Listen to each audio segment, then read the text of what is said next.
Así.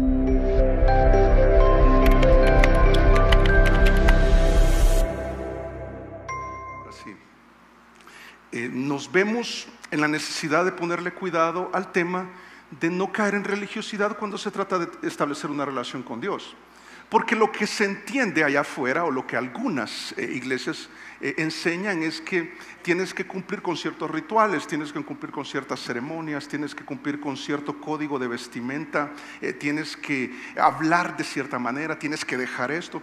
Y empiezan a elaborar una lista de cosas que toca hacer y que no toca hacer. Y algunas de ellas ni siquiera están en la Biblia. Le llaman pecado a cosas que ni siquiera la Biblia dice que son pecado. Y no entienden cómo funciona esto de relacionarse con Dios. Y desde que iniciamos el estudio de este libro, empezamos a conocer algunos personajes. ¿Te acuerdas de Elcana? Elcana, un hombre muy religioso que tenía dos mujeres. Es lo decepcionante de la religiosidad, creer que, como se dice, este es un dicho muy colombiano, que el que peca y reza, empata. Ese concepto no va con lo que estamos viendo en 1 de Samuel. Pero después aprendimos sobre Ana, una mujer entregada, una mujer que rinde lo mejor al Señor, que le hace una petición al Señor que no es egoísta. Y aprendimos que debemos aprender de Ana, que lo que le pedimos al Señor es para el Señor, porque es del Señor y es por el Señor.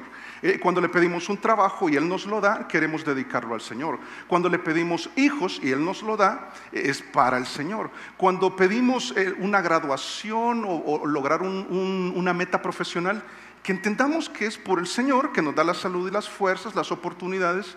Y cuando Él nos lo da, lo que hacemos no es retenerlo, sino usarlo para Él. Entonces Ana, cuando le es dado, siendo una mujer estéril, aprendimos cuando ella recibe este hijo que había pedido, lo dedica al Señor.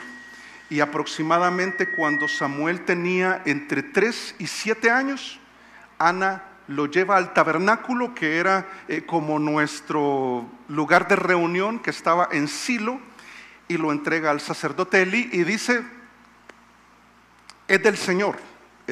Y es un desafío enorme para los que tenemos hijos o para los que apreciamos ciertas cosas en la vida. Pero lo difícil es esto: una mamá que tiene el propósito de que su hijo sea dedicado al Señor, no religioso. ¿Sí? ¿Estamos todos en esa misma línea? Yo quiero vivir para el Señor y yo quiero que mi hijo se dedique al Señor, sin caer en religiosidad. Pero uno pensaría que dejándolo en el tabernáculo a cargo de un sacerdote, un sumo sacerdote que es Elí, él aprendiera a vivir dedicado al Señor. Pero lo que vamos a aprender en esta oportunidad, vamos a terminar el capítulo 2, es que Samuel, desde muy pequeñito, desde los 3 o 7 años, no lo sabemos con certeza, pero por ahí puede andar, es dejado en un ambiente muy religioso, muy religioso, y muy apartado de la voluntad de Dios. Y Ana lo deja ahí. Y cuando lo deja ahí, yo creo que vamos a aprender que está consciente de la realidad de sus días como nosotros de la nuestra. Por ejemplo, tú puedes experimentar lo mismo cuando llevas a tu hijo y lo inscribes en un colegio, en una institución cristiana, donde se supone que los maestros son cristianos y los compañeros serán cristianos. Y el material que va a haber es cristiano y el traje que van a usar, el uniforme que van a usar es... No, eso no puede ser cristiano, eso es una tela, es un ropaje. Pero uno piensa, aquí es. Y no tengo nada en contra de los colegios cristianos, creo que hay muy buenos colegios cristianos, así como hay malos, porque no tienen filtros, porque se olvidan del propósito por el cual nacieron y se establecieron. Pero uno piensa, ahí estamos hechos. Pero la realidad de nuestros días es que tanto nosotros como nuestros hijos estamos rodeados de un ambiente como el que vamos a estudiar esta mañana en 1 de Samuel capítulo 2, versos del 11 en adelante, donde se va a poner a prueba cuál es la calidad del servicio que queremos dar al Señor en medio de una sociedad que ha perdido la calidad. Y cuando hablamos de calidad, yo creo que tú en algún momento esto va a funcionar, si no, ayúdenme en cabina por favor, pero en algún momento uno se enfrenta a un cuestionario que mide La calidad, no me está funcionando, me preguntan, ahí está. Y voy a estar pidiéndoles el favor, así que, porque no me está funcionando, o me traen el otro clic, por favor, hermanos, gracias. ¿Has llenado un formulario de este tipo? Ok, ¿vas a un restaurante? Y depende de cómo te atendieron. Y solo he puesto 3, pero ¿cuáles son? Es malo, o muy malo, malo, regular, bueno, excelente. Y ni pienso preguntar eso en la calidad del servicio en esta iglesia. Sales de esta iglesia y decir, la calidad del servicio es... Pero sabes, no vamos a hacer eso, no vamos a hacer eso. Pero sí podemos medir 2 cosas. La calidad del servicio al Señor en nuestros días, en nuestra sociedad, y no te va a sorprender que vas a descubrir que es malo, muy malo, muy malo. Y el problema es cuando permea nuestro corazón y cuando distorsiona nuestro concepto acerca de lo que es estar dedicado al Señor y servir al Señor. Y sin darnos cuenta caemos en la misma baja calidad del servicio que se le presta al Señor. Al punto que el texto, cuando lo leamos, te vas a dar cuenta de algo, que va a haber una alternancia. Vas a ver varios momentos en que el texto va a dar un salto de cómo era Samuel y un salto de cómo eran los hijos de Elí, Ofni y Finés. ¿Por qué va a hacer esto el texto? Porque va a poner un contraste entre la calidad de la dedicación y el servicio de Samuel y la calidad del servicio y la dedicación o religiosidad de los hijos de Elí. Y en una de las dos vamos a caer nosotros. Espero yo que sea en la de Samuel. Pero también la alternancia que nos va a mostrar el texto es para que aprendamos algo. Y aquí este es el núcleo de lo que vamos a aprender esta mañana. Muchas gracias, muchas gracias. Este es el núcleo de lo que vamos a aprender esta mañana. Es que a pesar de la religiosidad y de la mala calidad espiritual del servicio de algunos, yo puedo ser diferente. Yo puedo estar dedicado al Señor aun cuando los que me rodean no. De tal manera que vamos a quedar sin excusa para decir, es que yo vengo tarde porque todos vienen tarde. No, yo le doy al Señor lo que sobra porque todos dan lo que sobra. No, yo doy algunas cosas, no todo, porque es lo que se hace hoy. Es lo que la mayoría hace. Sabes que el texto nos va a desarmar esa excusa o ese argumento, dirían algunos. Pero vas a ver que la calidad de nuestro servicio, o sea, nosotros podríamos vernos afectados por ellos, pero la idea es que no te afecte tu dedicación y tu servicio al Señor lo que está sucediendo en nuestros días. O si vives con los hijos de Elí, que probablemente vas a ver que su conducta es impía. Pero vamos a arrancar del verso 11. Dice, verso 11 del capítulo 2, dice, y Elcana se volvió a su casa en Ramá, y el niño, refiriéndose a Samuel, ¿qué hacía? Ministraba a Jehová delante del sacerdote Elí. Solo te explico rápidamente porque vamos a ver muchos versos esta mañana y no quiero demorar tanto. Cuando veas ministrar, algunos lo ponen como que fuera algo místico. No, ministraba a Jehová, entonces ministraba el corazón del Señor, entonces inclinaba su voluntad, como que fuera algo místico. Lo que está diciendo es que era un ministro que sirve al Señor. Sabes que la palabra es servir. Podrías usar que Samuel servía a Jehová. Eso es lo que hacía. ¿Dónde lo hacía? Vamos a ver que es en el tabernáculo. Sin embargo, aquí viene lo interesante, verso 12.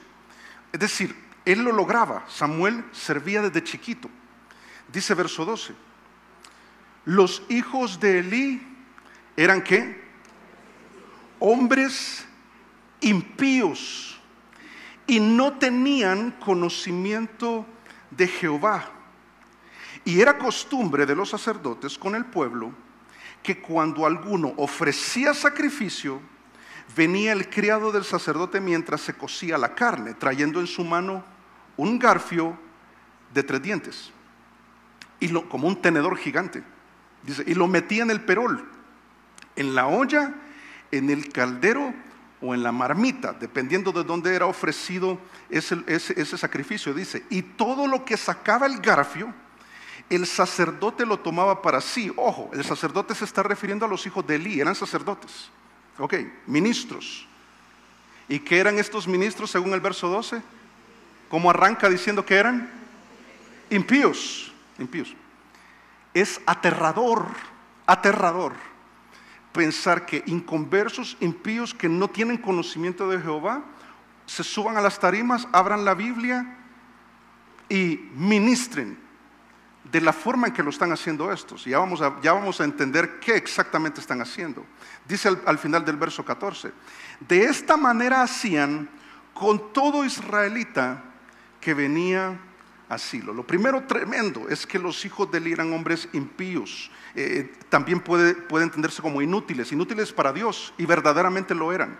Eran gente de tropiezo, tenían fallas de carácter, no tenían respeto por las cosas de Dios, eran irreverentes, eran inmorales. Vamos a ver más adelante que no solo lo que acabamos de leer hacían, sino que incurrían incluso en inmoralidad sexual y quebrantaban, y yo pensé que estaba en el siguiente slide, pero no, aquí está. Y lo más tremendo, quebrantaban aquellas regulaciones o aquellas normas, aquellas leyes acerca de lo que a los sacerdotes les correspondía y lo que no. Y sabes que lo que hacían es que llegaban y metían mano, literalmente, metían mano de las ofrendas y sacaban lo que les daba la gana, Sabes que yo, al tener contacto con algunos, cuando estábamos buscando un contador para la iglesia en cierto momento, conecté con uno que fue contador de una iglesia acá en Bogotá. Y cuando me mostró la plantilla, me pone lo que ganaba el otro pastor. Me mandó la plantilla y se le olvidó borrar. Y yo dije, tocó mirar. Y yo dije, qué poquito gana. No. Tenía un sueldo exorbitante.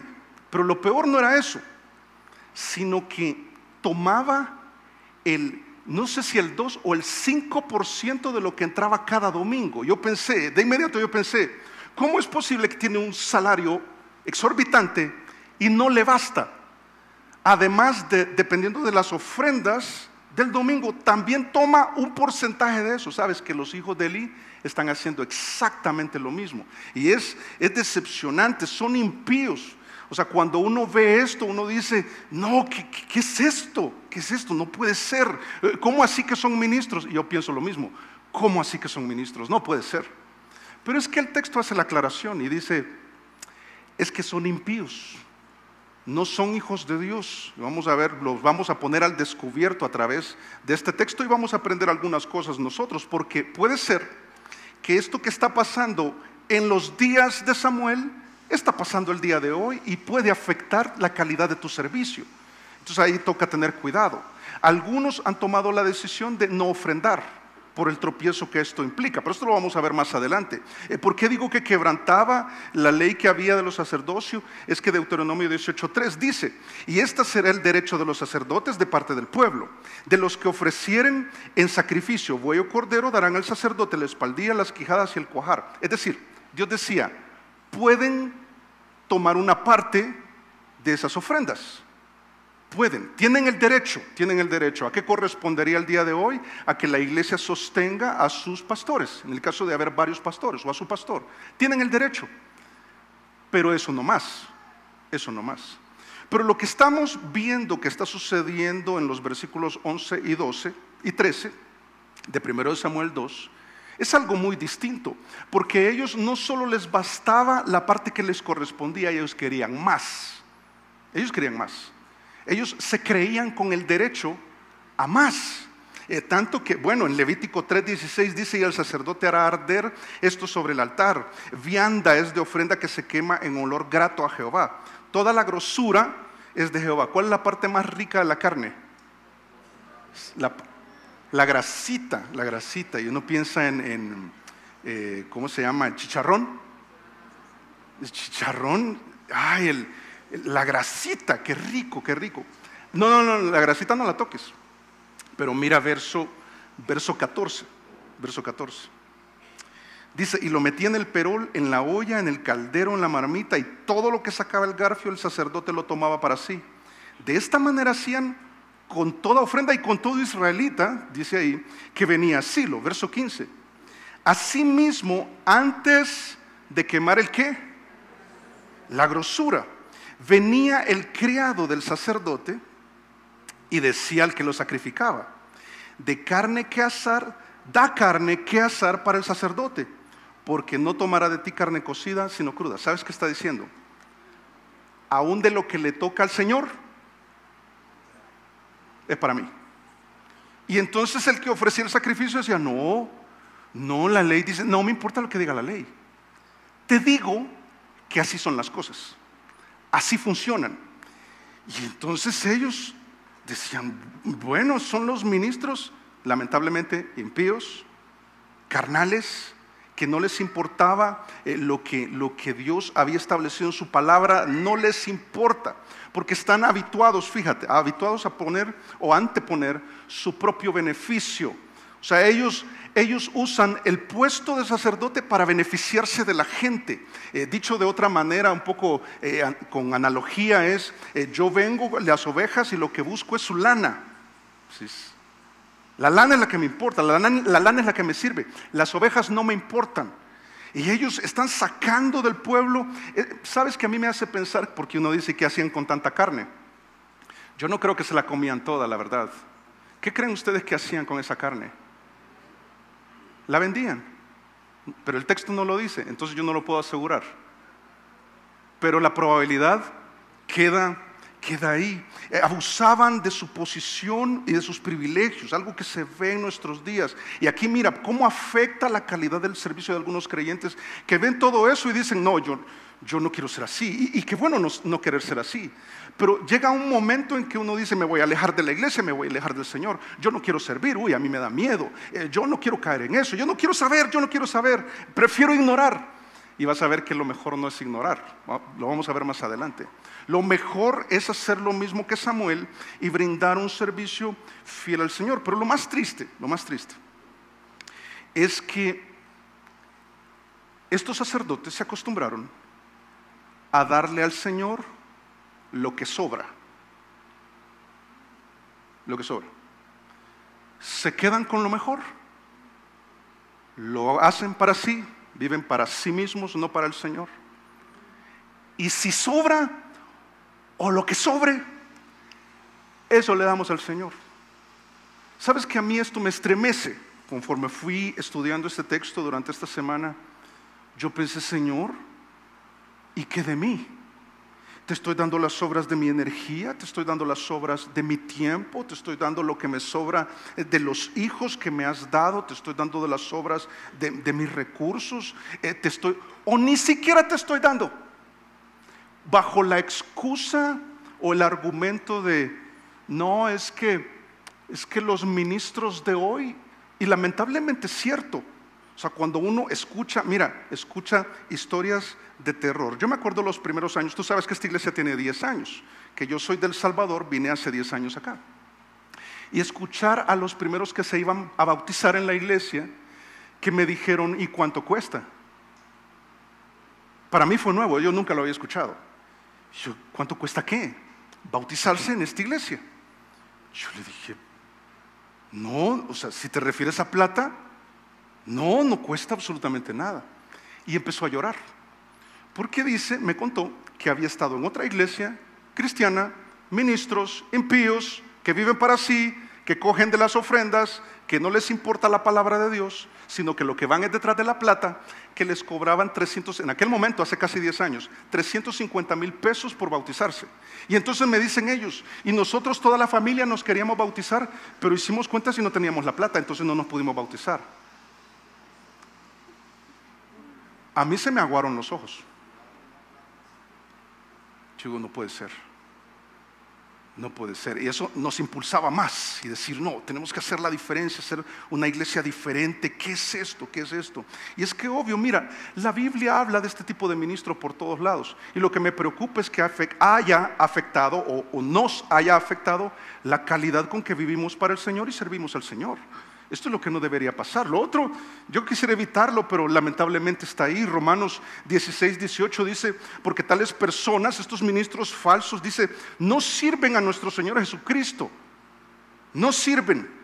Y no sirven inútiles. Yo creo que son inútiles los hijos de Eli. Para la obra del Señor son unos inútiles. hijos de Belial, hijos del diablo, inconversos, impíos. Pero dice, no sirven al Señor Jesucristo, sino a sus propios vientres, y con suaves palabras y lisonjas engañan los corazones ¿de quiénes? De los ingenuos. Yo pienso en las congregaciones y están escuchando y diciendo amén a cualquier cosa que estos ministros dicen, y yo pienso son ingenuos. Deberían salir de ahí. Si están buscando la verdad, yo creo que van a salir de ahí eventualmente. Deberían salir. Nos carga esto. Pero está diciendo, mira, si tú crees que eso no te afecta o no te está afectando, yo digo que bueno, pero debemos hacer sonar las alarmas y entender que este tipo de ministro que dice no me importa lo que tú digas, vamos a hacer lo que nosotros decimos, que son autoritarios, que se enseñorean de la gente, que están pidiéndote que pidan permiso para cualquier cosa, que lo que ellos es, si no es de otra manera. Bueno, vamos a la palabra de Dios y veamos si eso es así. Y la palabra de Dios es la autoridad, pero solo se enseñorean, reciben y no dan nada, ni a los que deben, ni al Señor, a las personas. Porque el sacerdocio, y te acuerdas que aprendimos el domingo anterior que el sacerdocio corresponde no a los ministros solamente, sino a los creyentes. O sea, si tú eres hijo de Dios, eres sacerdote según 1 de Pedro capítulo 2, verso 5. Y entonces tenemos que ejercer bien el sacerdocio, no solo vivir para las cosas del Señor, sino darle algo al Señor, porque hay afectación. Mira verso 17. Dice, era pues muy grande delante de Jehová. Verso 17 dice, era pues muy grande delante de Jehová el pecado de los jóvenes. ¿Quiénes son estos jóvenes sacerdotes? Hijos de Elí. Ok, contexto. Porque los hombres, ¿qué hacían? Menospreciaban las ofrendas de Jehová. Mira, un rasgo muy característico de estos impíos, inconversos, hijos del diablo, es que esta es la definición que da el texto, es que el enfoque de su ministerio, ¿sabes cuál es?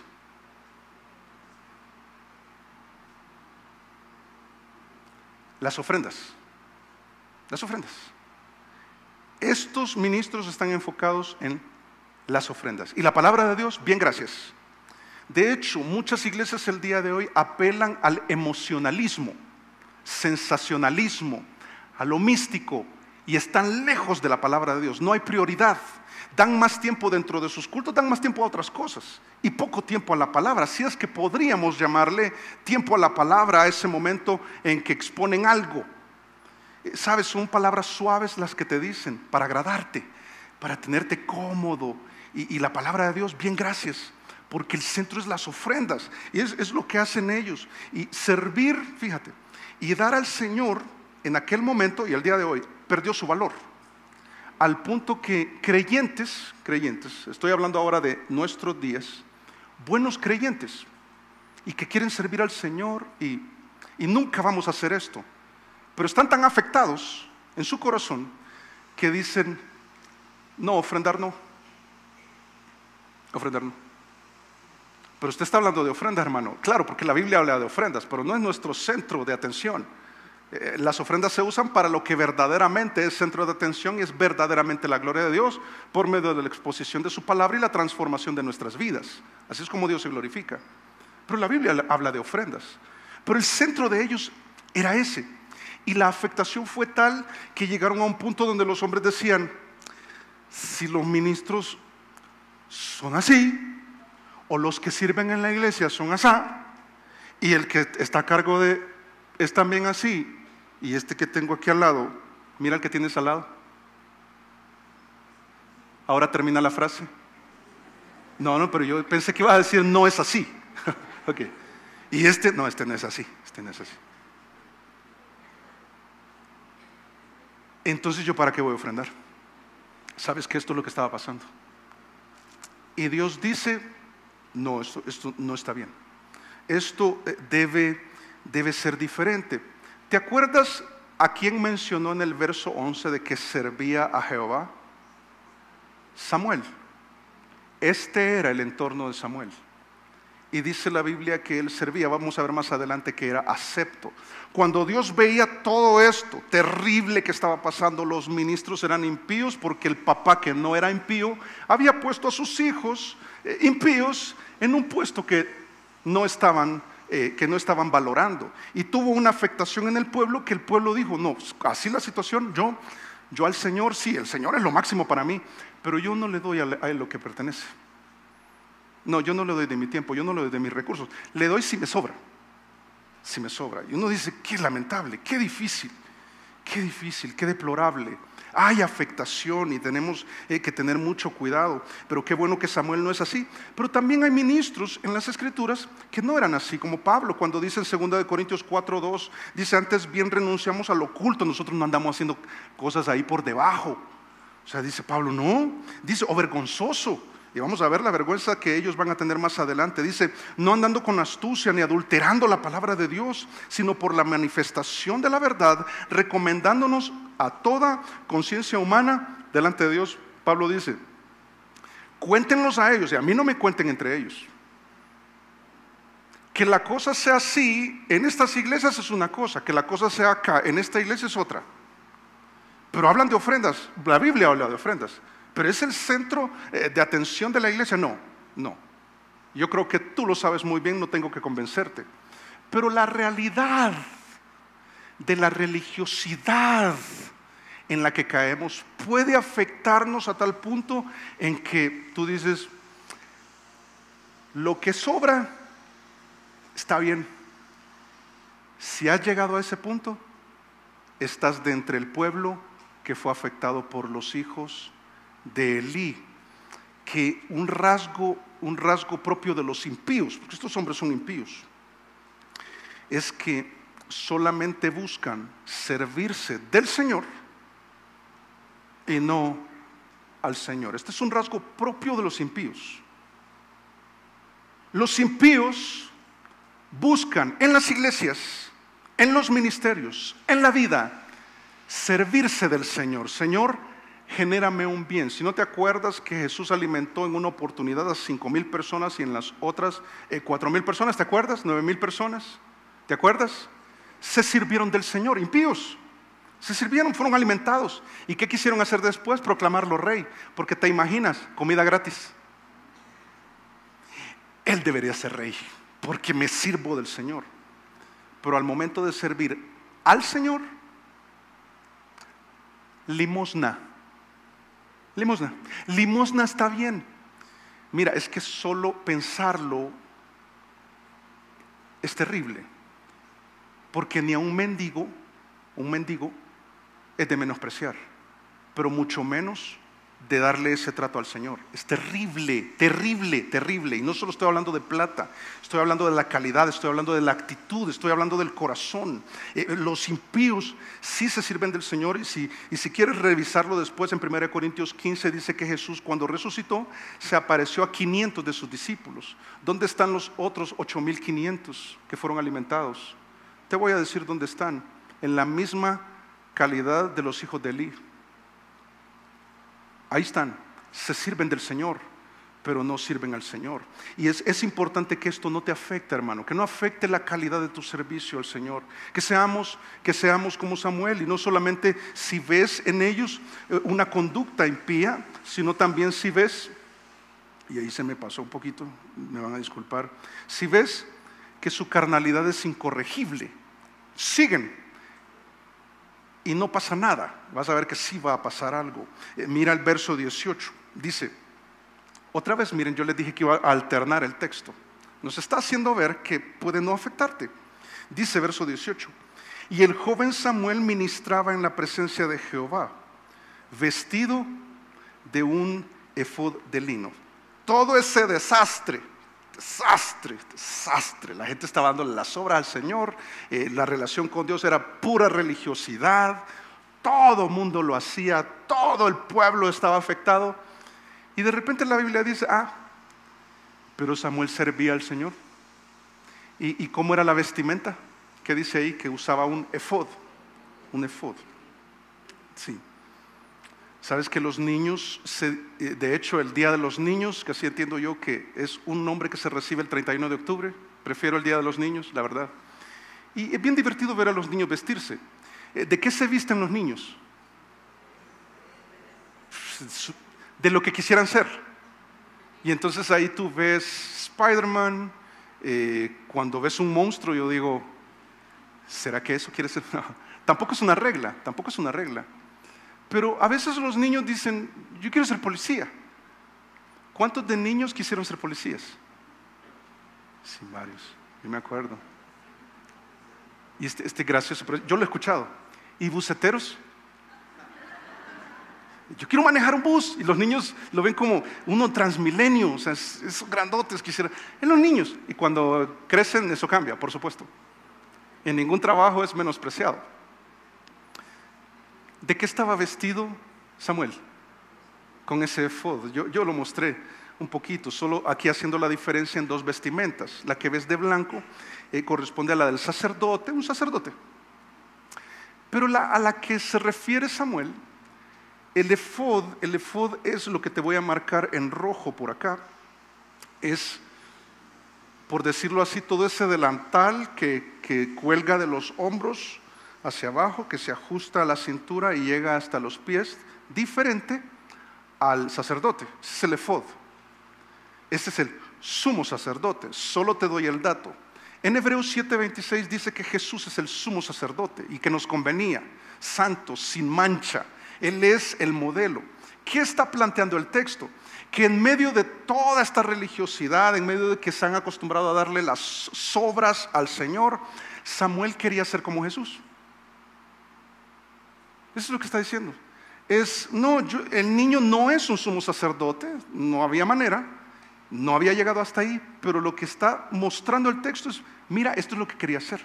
Él no quería ser como Elí, él no quería ser como Ofni o Finés, los hijos de Elí. No, él quería ser como Jesús. Esa es la clave. Pero también vamos a ver que, y aquí, mira, esta sección va a ser para los papás. Si tú eres papá, ojo. Si tú eres mamá, ojo con esto. Si tú eres hijo, también. Y si no eres papá, seguramente eres hijo. Así que pon atención a esto. O vas a ser papá en alguna oportunidad en la vida, ya sea físico o espiritual. Así que tiene aplicación para cada uno de nosotros. Dice en el verso 19. Y le hacía a su madre, o sea, Ana, una túnica pequeña y se la traía cada año, cuando subía con su marido para ofrecer el sacrificio acostumbrado. Y Elí bendijo a Elcana y a su mujer, diciendo, Jehová te dé hijos de esta mujer en lugar del que pidió a Jehová, es decir, en lugar de Samuel. Y se volvieron a su casa, verso 21. Y visitó Jehová a Ana y ella concibió y dio a luz 3 hijos y 2 hijas. Y el joven Samuel, ¿qué hacía? Crecía delante de Jehová. Siendo muy fieles al texto, lo que te está diciendo es que iba cumpliendo años y seguía sirviendo, aspirando a ser como Jesús. Esto es. Y te está hablando también de que Ana no ignoraba la situación, porque todo el pueblo dice que sabía de las malandanzas de los hijos de Elí. Y a pesar de eso, es una mamá que lo lleva a la iglesia. La iglesia no es perfecta, el ambiente es terrible, hemos encontrado una buena iglesia y entonces le voy a dar el acompañamiento que requiere. Pero no se desentendió de Samuel, ¿lo notas? No se desentendió. Dice que cada año le llevaba un paño, le llevaba un ropaje, porque ¿qué pasa con los niños? Sobre todo cuando están bien chiquitos y le compras algo de 6 meses, ¿cuánto tiempo lo usa? Un par de meses, sobre todo al inicio. La curva de crecimiento de los bebés es muy, muy inclinada. Pero los hijos crecen rápido. Y entonces lo que está describiendo nuestro texto está diciendo, Ana no se desentendió de Samuel. No es ahí en la iglesia que me lo compongan o me lo arreglen como que fuera un carro. O sea, mire, alineado y balanceo, por favor. Y pintura, también un poquito de pintura y enderezado. Sobre todo enderezado, el chasis está vuelto nada de este niño, y arréglenmelo. Yo me acuerdo cuando a pastores de jóvenes, un pastor de jóvenes me contó que un joven lo llevó y le dice, aquí te traigo a este loco para que le laves el coco. Y se fue, y se quedó el otro así, ¿verdad? Como, lávenme el coco. O sea, No, no, no, no, no funciona así, no funciona así. Tú lo traes a la iglesia, le das acompañamiento, pero no te desentiendes. O sea, los papás debemos no ignorar la situación. Ya te voy a plantear algunas estadísticas preocupantes, alarmantes, donde tenemos que estar muy pendientes del crecimiento y no dar por sentado también, no dar por sentado, que porque vienen a la iglesia y se involucran a la iglesia y tienen amigos de la iglesia en actividades de la iglesia, cantas victoria. Es bueno, ya lo vamos a ver más adelante. Pero mira, también en el caso de Eli, dice el verso 22. Este es el acompañamiento de Ana, ese es. Mira el acompañamiento de Eli. Dice, pero Eli era muy viejo y oía todo lo que sus hijos hacían con todo Israel. Oh, no lo ignoraba. Es que todos sabían. Y cómo dormían con las mujeres que velaban a la puerta del tabernáculo de reunión. Inmoralidad sexual, promiscuidad. Hay varios escenarios. Uno es que los papás son los últimos en darse cuenta de lo que los hijos andan haciendo realmente. Y algunos padres creen que porque van a la iglesia, leen la Biblia, están activos, con eso basta. Y entonces se dan por servidos. Y entonces no le dan importancia con quién anda tu hijo, a la hora que anda tu hijo, con la compañía que anda tu hijo.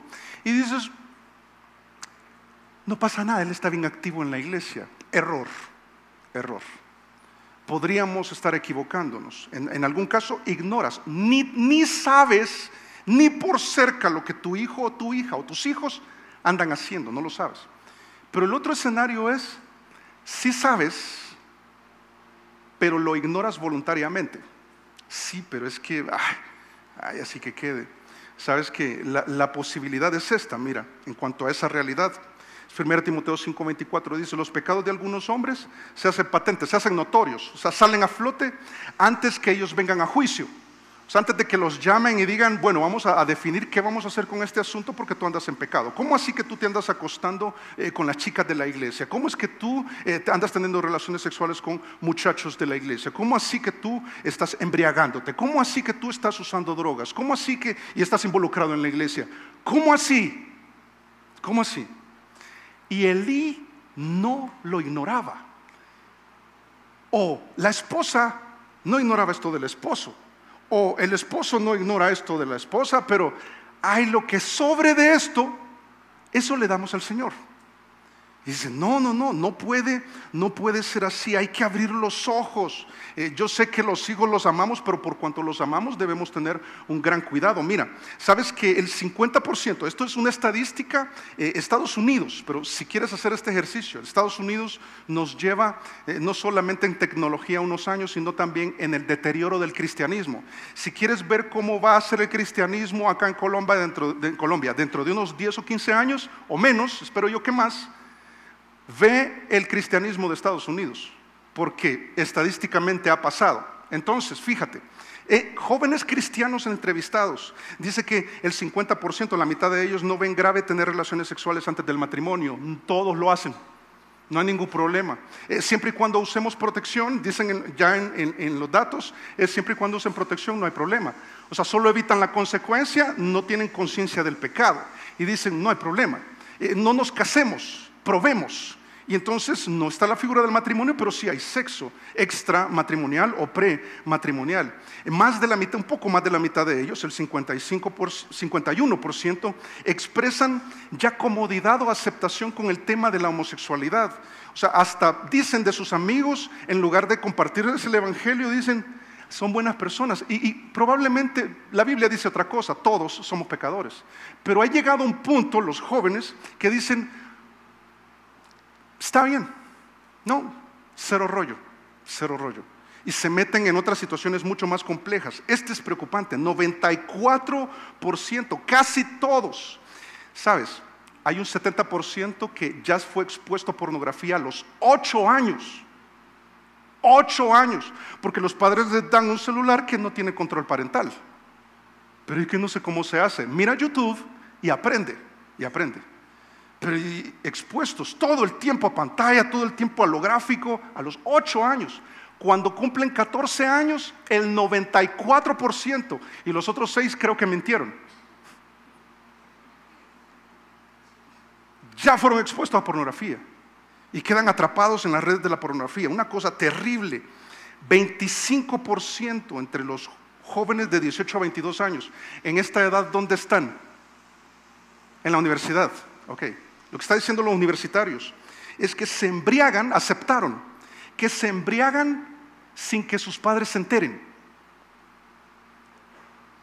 Cristianos se confiesan, cristianos. Y uno dice, ¿y los papás? Y los papás, ¿sabes? Bien, gracias. A la hora que quieran, llegan y están dormidos, no hay supervisión. Y sabes que andan con amistades que no deberían andar, a horas que no deberían andar, en lugares en que no deberías estar.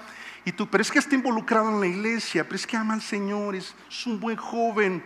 Mira, ten mucho cuidado porque sabes que en el caso de Elí no hubo ignorancia, pero no hubo intervención. Mira verso 23. Y les dijo, ¿por qué hacéis cosas semejantes? Porque yo oigo de todo este pueblo vuestros malos procederes. Es que sabes, eso que tú te diste cuenta de tus hijos, ya alguien lo sabe, ya alguien lo vio. Y créeme, Dios siempre se encarga de que esto suceda, siempre. Por eso es mejor intervenir ya. Y dice, yo oigo de todo este pueblo vuestros malos procederes. Y dice, no, hijos míos, porque no es buena fama la que yo oigo, pues hacéis pecar al pueblo de Jehová. Si pecare el hombre contra el hombre, los jueces le juzgarán. Mas si alguno pecare contra Jehová, ¿quién rogará por él? Pero ellos no oyeron la voz de su padre, porque Jehová había resuelto, ¿qué? Hacerlos morir. A veces el desenlace es fatal. Sabes, en la estadística no pude colocar todo, pero dice que estos jóvenes, por ejemplo, los que se embriagan o consumen drogas, caen en escenarios donde ellos no necesariamente están haciendo algo malo, pero los que andan alrededor de ellos sí, tienen un enemigo, se armó una balacera o uno de ellos condujo y a todos estaban embriagados y fatal, o sea, un desenlace fatal. Y esto es lo que está pasando. Y Elí dice, ¿y por qué haces esto, mi amor? Y yo no estoy en contra de que le digamos mi amor a nuestros hijos, díselo. Pero, no, eso no está bien. ¿Y por qué lo haces? ¿Y sabes qué responden los hijos cuando uno los confronta y les dice, mira, pero esto que estás haciendo, ¿por qué lo estás haciendo? ¿Y qué responden ellos? ¿Qué respondieron los hijos de Elí? Nada. ¿Sabes cómo responden los jóvenes? ¿Pero por qué haces eso? Y los jóvenes, como que echan candado al asunto y no dicen nada. Y no quieren cambiar. Y lo van a seguir haciendo. Y si lo sigues permitiendo, lo van a seguir haciendo. Van a seguir robando de las ofrendas, activos en el ministerio, imponiéndose, usando su posición y sus privilegios. Por eso yo creo que debemos tener cuidado de no criar hijos de Elí, nosotros. Y te digo aquí rápido una lista. Primero, que estén involucrados, yo te decía, es bueno, pero no lo es todo. Cuidado con conclusiones equivocadas o incompletas. No te desentiendas de su crecimiento. Efesios 6:4 dice que debemos educarlos en la disciplina y amonestación del Señor. No rehúses reprenderles y parar su pecado. Ponle alto. ¿Qué es eso de que le das permiso para hacer eso y con quienes anda y donde anda y a las horas que anda? Ponle alto. No lo vayas a lamentar después, es como vamos a seguir más adelante en unos minutos. No rehúses reprenderles y parar su pecado. Mira, no idolatres a tus hijos. ¿Sabes a qué me refiero? Porque si tú revisas Mateo 10:37, Jesús dice, el que no me ame más a mí que a sus familias, o sea, a sus hijos, no está diciendo que no amemos a nuestra familia, está diciendo que amemos a nuestra familia, pero debemos amarle más a él. Pero saben que hay familias que verbalmente dicen Dios es primero. En la práctica, la familia es primero. Tanto que los deja ahí en el puesto, les dice que está mal, no interviene, él tiene la autoridad. Es el papá, en primer lugar es el papá. En segundo lugar es el sumo sacerdote. Es el sumo sacerdote. Y no interviene. Mira, no vivas para complacerlos. Proverbios 29:15 dice que el muchacho consentido avergonzará a su madre. ¿Sabes cuál es el muchacho consentido? Es aquel hijo al que los padres le dan todo lo que pide.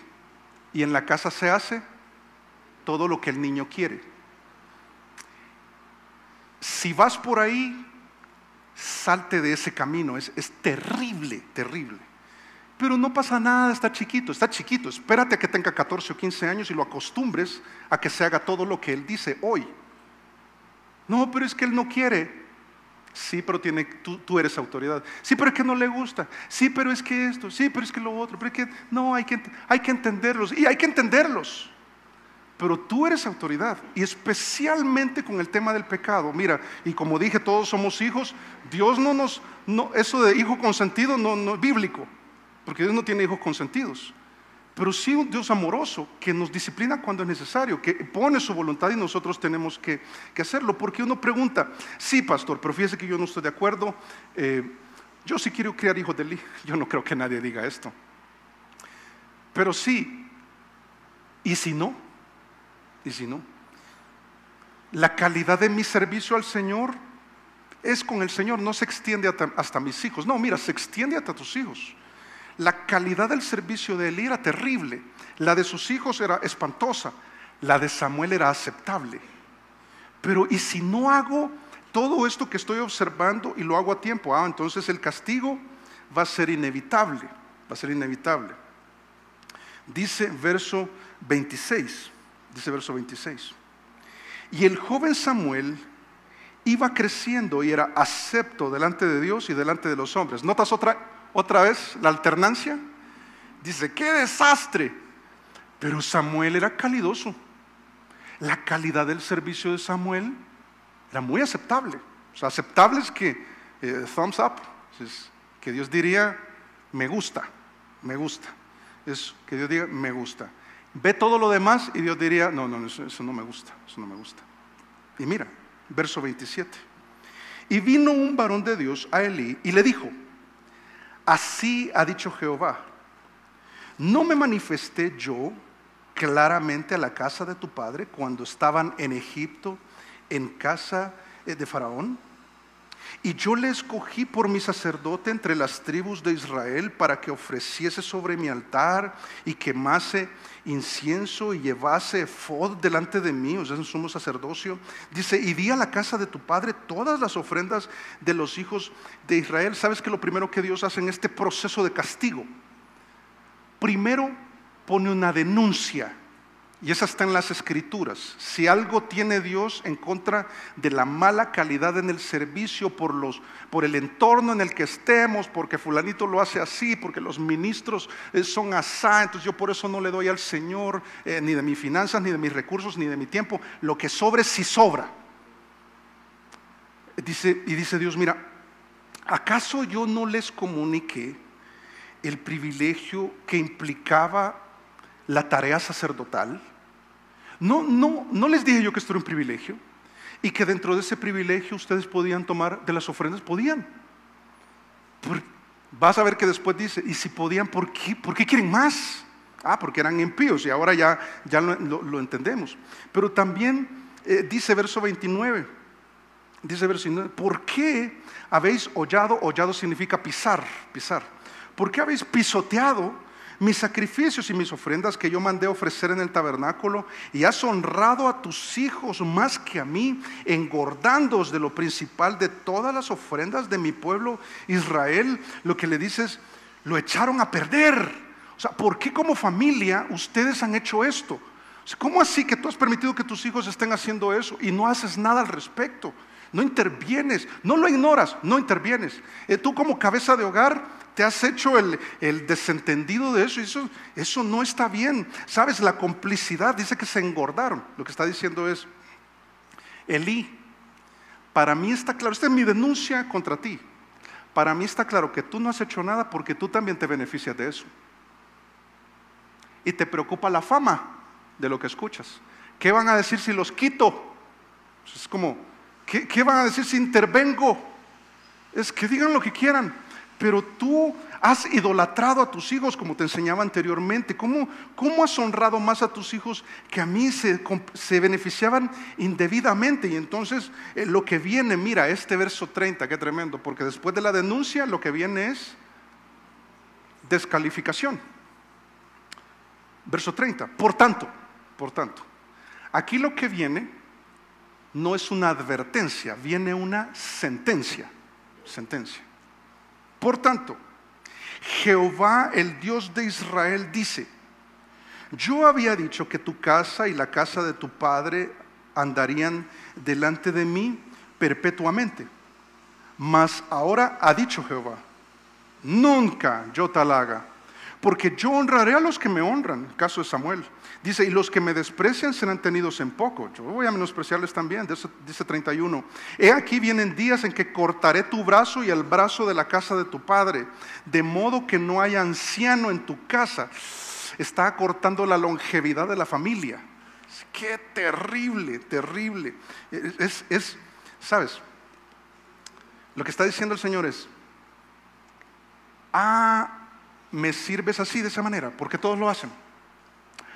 Lo has visto en tus hijos y no te ha importado. Y te he dado ministerio. Es lo que le está diciendo. Yo te di ministerio.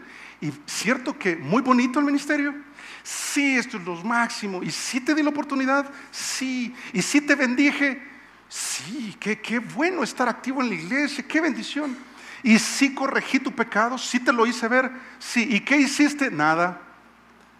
Bueno, como no hiciste nada, después de denunciarlo, y ya había una advertencia, dice, ahora hazte a un lado. Hazte a un lado. Porque no vas a servir de esa manera. ¿Te puedes imaginar cuando un ministro cae en infidelidad? No debe seguir. Bíblicamente no debe seguir. Dios dice, no lo desecha como hijo, en el caso de ser hijo, porque los hijos de Elí ni siquiera son hijos, son impíos. Dice, todo esto que te di, ¿lo echaste a perder? Mira, lo siento mucho, pero vas a tener que ahuecar. Perdieron su posición, pero también perdieron sus privilegios, porque no hiciste nada con tus hijos. Y el día que salga a la luz lo que tus hijos andan haciendo, y porque estás en complicidad, ya sea familiar, ya sea con buenas intenciones o por lo que sea, el día que esto salga a flote, vas a perder esa posición, vas a perder los privilegios. Y tú lo ves laxo, tú lo ves, no pasa nada. No, ¿cómo no? Si tú no haces nada, créeme, y te vas a acordar de esto que voy a decir en este momento. Si tú no haces nada, Dios va a hacer algo. Y cuando Dios haga algo, podrías perder tu posición y tus privilegios. Quizás en el trabajo, quizás, yo no sé, en el ministerio, en la iglesia, quizás en la familia. La cosa se puede caer y feo. Deja de embriagarte, deja de consumir drogas, deja de estar jugando con la sexualidad, deja de estar viendo esos sitios, deja de estar haciendo eso, porque si no haces nada al respecto, Dios va a hacer algo. Y todo lo que estás disfrutando en este momento, Dios te lo puede quitar. Dios te lo puede quitar. Yo espero que en este momento tú tengas temor de Dios, que te tiemblen las rodillas y que digas, uy, esto es tan bueno, yo lo podría perder. Sí lo podrías perder. Pero hagamos algo ya y no lo perdamos. Quizás tenemos que hablar con la familia, porque puede haber descalificación. Dice, vas a perder los privilegios, vas a ser descalificado. Y lo que viene después, mira en el verso 32, es dolor. En este proceso en el que Dios castiga, primero Él denuncia. Siempre vas a saber por qué está pasando lo que está pasando. Luego Él descalifica, y después de la descalificación viene dolor, inevitable. Verso 32 dice, verás tu casa, ¿cómo? solo antes de avanzar, una cosa es humillarse y otra distinta es ser humillado. No sé si notas la diferencia. Una cosa es que yo diga, yo voy a ser humilde. Yo voy a ser humilde y me voy a humillar, te voy a pedir perdón. Otra muy distinta es ser humillado. Porque después de una denuncia como esta, después de una descalificación como esta, viene una situación tan vergonzosa que uno dice, ay, qué terrible esto, qué dolor, qué dolor. Primero perdió el honor, dice, verás tu casa humillada, mientras Dios colma de bienes a Israel y vas a ver que los otros están mejor. Dice, y en ningún tiempo habrá anciano en tu casa, ya lo había tratado el asunto de la longevidad. Verso 33, el varón de los tuyos que yo no corte de mi altar, será para consumir tus ojos y llenar tu alma de dolor. Y todos los nacidos en tu casa morirán en la edad viril, o sea, en la edad donde se pueden reproducir, donde pueden hacer algo con sus vidas, pero lo echaste a perder, o sea, ha sido descalificado. El dolor es parte del proceso y vas a ver que Dios podría restaurar. Con eso voy a terminar. Dice verso 34, y te será por señal esto que acontecerá a tus dos hijos, Ofni y Finés. ¿Qué va a pasar? Ambos morirán en un día. Los dos iban en el carro y se estrelló. Los dos estaban en el lugar y les pasó algo. ¡Qué horror! Los padres aquí entendemos. Uno de los amores, voy a decir así, más especiales que uno tiene es con los hijos. Y dice Elí, como tú no haces nada al respecto y crees que así es, como todos estos impíos, dice, voy a tener que hacer algo porque tú no haces nada. Tú no haces nada. El perder los hijos, una cosa terrible, terrible. Y le dice, los dos van a morir en un día. Y cuando eso suceda, te vas a acordar de lo que te estoy diciendo. Verso 35, perdió también la herencia ministerial. Dice, yo me suscitaré un sacerdote fiel que haga conforme a mi corazón y a mi alma. Y yo le edificaré casa firme y andará delante de mí, de mi ungido, todos los días. Y el que hubiera quedado en tu casa vendrá a postrarse delante de él por una moneda de plata y por un bocado de pan, diciéndole, te ruego que me agregues alguno de los ministerios para que pueda comer un bocado de pan. Está diciendo, podrías perder la oportunidad de que tus hijos también sirvan al Señor. No llegues a ese punto. No, pero no ha pasado nada. No juegues con eso. No, pero es que sí se embriaga, pero no, sí la droga, sí la homosexualidad, sí el sexo prematrimonial, extramarital, sí la mentira.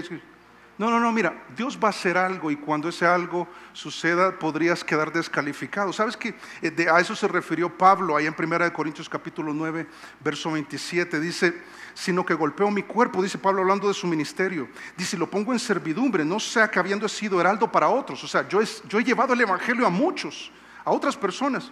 Pero dice, yo mismo, yo, venga a ser eliminado. Pablo dice, no, tengamos cuidado en la manera en que estamos corriendo la vida cristiana.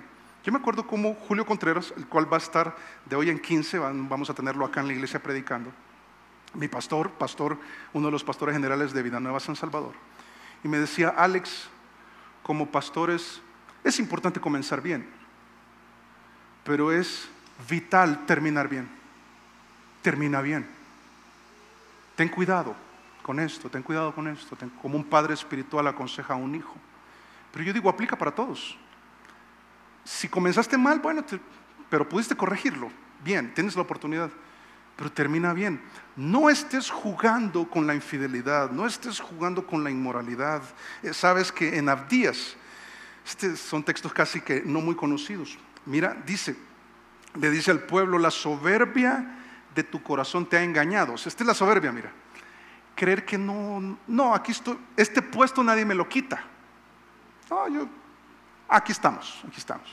Dice, la soberbia de tu corazón te ha engañado. Tú que moras en las hendiduras de las peñas, ahí en lo alto. Dice, tu altísima morada, dice en tu corazón, ¿quién me derribará? Y ve hacia abajo, estos, ellos tienen que hacerme caso a mí, no yo a ellos. Aquí estoy arriba.